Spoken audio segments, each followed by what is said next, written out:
Hey guys, good morning. Welcome to the new video. So strategic performance management का study note number 1 हम कर रहे थे, paper number 20 का, सीएमए फाइनल का। तो उसको आज हम कैरी करना स्टार्ट करते हैं, ठीक है। और कोई भी अगर इशू है तो आप लास्ट वीडियोस को देख सकते हैं। सबसे पहले क्या है, technique and tools of financial performance analysis. किसी भी एक ऑर्गेनाइजेशन की उसकी फाइनेंशियल परफॉर्मेंस को एनालाइज करने की कौन कौन से टूल्स है, कौन कौन से टेक्निक्स है, तो वो हम देखेंगे, ठीक है। अकाउंटिंग टेक्निक्स में कौन कौन सी टेक्निक्स है वो देखते हैं। रेशियो एनालिसिस गाइस बहुत ही ज्यादा इंपॉर्टेंट होते हैं कि किसी भी एंटिटी का ग्रॉस प्रॉफिट रेशियो क्या है, उसका पीई रेशियो क्या है, ठीक है, नेट प्रॉफिट रेशियो क्या है, कॉस्ट ऑफ गुड्स सोल्ड कितना, इन्वेंट्री टर्नओवर रेशियो क्या है, स्टॉक टर्नओवर रेशियोज क्या है। तो इन रेशियो की हेल्प से हम एक ऑर्गेनाइजेशन को बता सकते हैं कि कौन सी ऑर्गेनाइजेशन की परफॉर्मेंस अच्छी है और कौन सी ऑर्गेनाइजेशन की परफॉर्मेंस अच्छी नहीं है। तो अकाउंटिंग में हमारा अकाउंटिंग जो रेशियोज एनालिसिस होता है, ये बहुत ही इंपॉर्टेंट रोल प्ले करता है गाइस।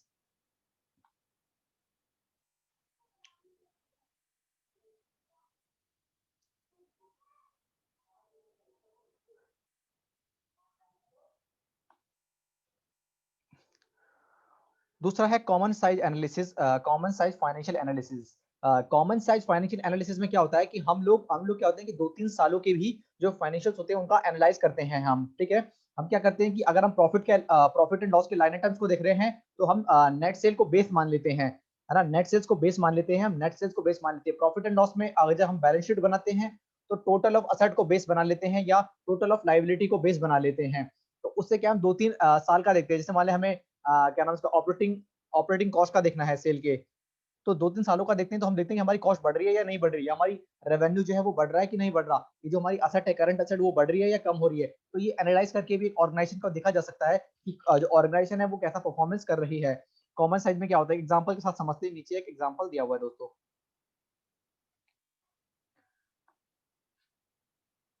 देखना। मैंने जैसे बोला था कि प्रॉफिट एंड लॉस में हम कैसे देखते हैं वो देखना आप। सपोज ये एक एंटिटी का है, रेवेन्यू है, कॉस्ट ऑफ गुड्स सोल्ड है, ग्रॉस प्रॉफिट है और इतना है। तो देखो हम क्या करते हैं कि इसको ये common size income statement percentage कैसे आ रही है, हम इसको बेस मान लेते हैं।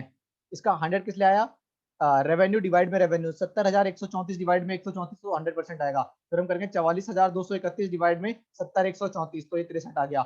और 25,913 डिवाइड में 70,134, 13,531 डिवाइड में 70,134। तो इस तरीके से हम क्या निकाल लेते हैं, परसेंटेज। और जब भी हम 2-3 सालों का अगर परसेंटेज निकालते हैं तो हम कंपैरिजन कर लेते हैं कि हमारा कि रेवेन्यू का परसेंट बढ़ रहा है कि नहीं बढ़ रहा, कॉस्ट ऑफ गुड्स सोल्ड का बढ़ रहा है कि नहीं बढ़ रहा। 2 सालों की हम ये परसेंटेज है, इनका कंपैरिजन कर लेते हैं, मे बी 2 और 2 से ज्यादा साल। और फिर उनकी हम क्या करते हैं, कंपैरिजन करते हैं, ठीक है ना। कंपैरिजन करते हैं कि ग्रॉस प्रॉफिट में बढ़ोतरी हो रही कि नहीं हो रही। मान लीजिए कि इस समय 36 आया, अगले साल जो हमारा 39 आया है, तो हम देख लेंगे कि हमारा ग्रॉस प्रॉफिट रेशियो कम हो रहा है या ज्यादा हो रहा है। सेम ऐसे ही हम करते हैं बैलेंस शीट के आइटम्स में। बैलेंस शीट के जब हम आइटम्स में करते हैं तो वो भी हम सेम करते हैं।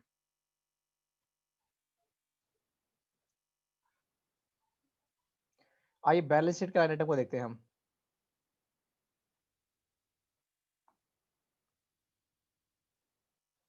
देखना, ये कॉमन सेट बैलेंस शीट है, यानी एक नॉर्मल बैलेंस शीट है।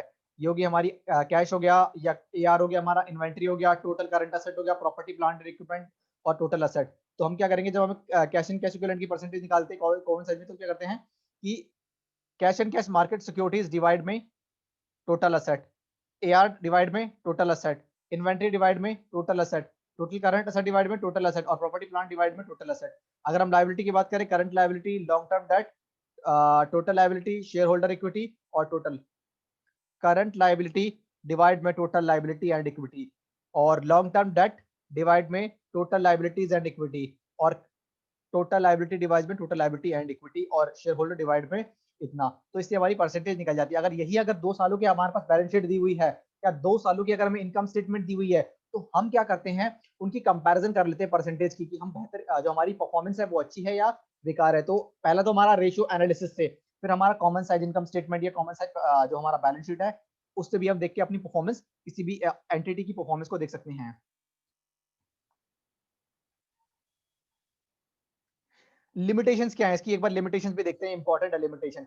डिफरेंट अकाउंटिंग पॉलिसी में be used by different firms और within the same firm at different points in time. Adjustment should be made for such differences. कई बार मान लीजिए मैं बोलूं कि 2015 में मेरा 2015 में मेरा क्या है, ग्रॉस प्रॉफिट से 40 है, 2016 में मेरा 50 हो गया।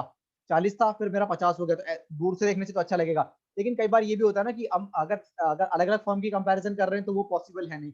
और कई बार ये होता है with in the firm with in the firm अगर हम कंपैरिजन करते हैं तो क्या होता है कि मान लीजिए किसी साल हमने ज्यादा मटेरियल खरीदा था तो इसलिए हमारे और ज्यादा सेल किया और हमें ज्यादा मार्जिन मिला। तो कई बार पॉलिसीज भी डिफरेंट होती हैं, तो कंपैरिजन करना भी आसान नहीं होता। अगर हम बोले कि हम कंपैरिजन तो कर रहे हैं लेकिन अलग अलग ईयर में अलग अलग पॉलिसीज होती हैं।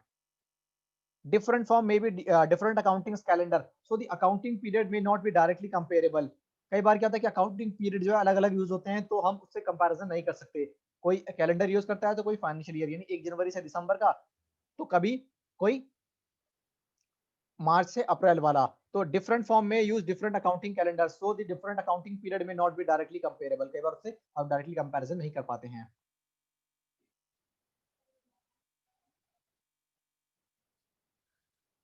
Trend analysis. Trend analysis indicate changes in item or group of item over a period of time and helps to draw the conclusion regarding the changes in data. हम ट्रेंड एनालिसिस में क्या है, trend देखते हैं, मतलब कि कितना percentage से हमारा जो है बढ़ता जा रहा है ग्रॉस प्रॉफिट जो है। वो हर साल 4-5 सालों का डेटा देखते हैं हम ट्रेंड एनालिसिस में, 4-5 सालों का हम डेटा देखते हैं और फिर उसमें हम कंपैरिजन करते हैं कि जो हमारा जो ट्रेंड है कि ग्रॉस प्रॉफिट रेशियो 13, 15, 16, 17, 19 हो रहा था, ठीक है। तो इस तरीके से हम उससे कंपैरिजन भी कर सकते हैं। ट्रेंड एनालिसिस में नंबर ऑफ ईयर्स जो है कंपैरिजन के लिए ज्यादा अवेलेबल होते हैं डेटा हमारे पास। Indicate changes in an item or a group of item over a period of time and helps draw the conclusion regarding the changes in data. In this technique, a base year is chosen and the amount of item for that year is taken as a 100 for that year on the basis of the index number for other year. मतलब किसी को हम base ले लेते हैं और उसके base पर हम फर्दर ईयर की कैलकुलेशन करते हैं परसेंटेज की। सप्लाई चेन मैनेजमेंट देखते हैं एक बार। सप्लाई चेन मैनेजमेंट क्या है एक बार यहाँ देख लेते हैं, यहाँ से यहाँ पढ़ लेना, ये थोड़ा इंपॉर्टेंट है ये वाला। Supply chain management is a approaches utilized for efficiently integrated supplies, manufacture, warehouse, stores, so the merchandiser is produced and distributed at the right quantities। यानी हम एक इस तरीके की टेक्निक क्यों ना बना ले कि हमें जितना मटेरियल चाहिए हम उतना ही मटेरियल ले और उतना ही मटेरियल अपने पास प्रोड्यूसर रखे, ताकि फर्दर कितना बिक सकेगा ये सारी चीजें अवेलेबल होनी चाहिए। बेकार में अपने पास मटेरियल रखे क्यों, अपनी वेयर हाउस की जो कॉस्ट है वो बढ़ाएगा। सप्लाई चेन मैनेजमेंट से इस तरीके का सिस्टम बनाया जाएगा कि कितना मटेरियल उसको पास रखना चाहिए ये इससे पता लग जाता है, ताकि उसकी वेयर हाउस की जो कॉस्ट है वो कम हो सके। Supply chain management is a set of approaches. इस तरीके की अप्रोचेस होती है हमारी कि एफिशिएंटली यूटिलाइज करते हैं हम कि कितना भाई हमें जो सामान है वो प्रोड्यूस करना है, कितना हमें डिस्ट्रीब्यूट करना है आगे और कितना अपने पास रखना है to the right location at the right time in order to minimise system wide cost which satisfying service level requirement. यानी कि कम से कम हम कोशिश करेंगे, अपनी कॉस्ट को कम से कम करने की कोशिश हम करेंगे।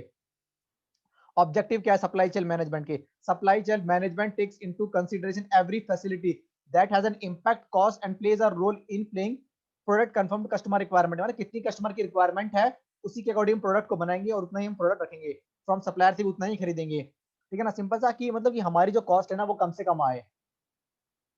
The supply chain management is to efficient and cost effectiveness across the entire system.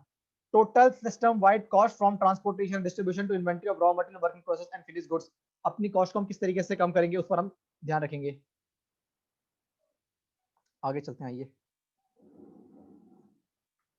Finally, supply chain management involve around efficient integration of supplier, manufacturer, warehouse, and store. It encompasses forms activity at many level, from the strategic level through the tactical to operational level। यानी मतलब सभी level पर ना हमें सही से काम करना होता है ताकि हमारी जो कॉस्ट को हम रिड्यूस कर सके और हमारे पास अवेलेबल जो हमारे पास जो मटेरियल है वो अवेलेबल रहे, ताकि जो भी कस्टमर की रिक्वायरमेंट है हम उनको पूरा कर सके। कंपोनेंट क्या क्या होते हैं सप्लाई चेन मैनेजमेंट में? प्लानिंग, सोर्स, मेक, डिलीवर और रिटर्न, ठीक है।